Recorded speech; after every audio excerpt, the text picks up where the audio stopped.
নমস্কার। উপস্থিত সবাইকে জানাই নেতাজি জয়ন্তীর আন্তরিক শুভেচ্ছা ও অভিনন্দন।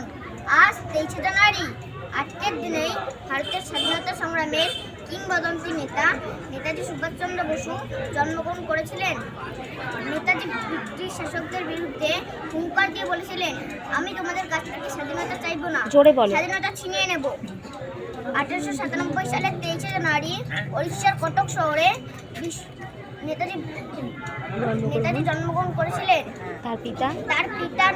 তার পিতার নাম ছিল জানকীনাথ বসু ও মাতা ছিলেন প্রভাবতী দেবী।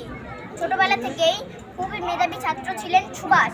বিলেতে গিয়ে সিভিল সার্ভিস পরীক্ষায় চতুর্থ স্থানে অধিকার করেও ইংরেজ সরকারের অধীনে চাকরি না করে দেশে ফিরে এসেছিলেন।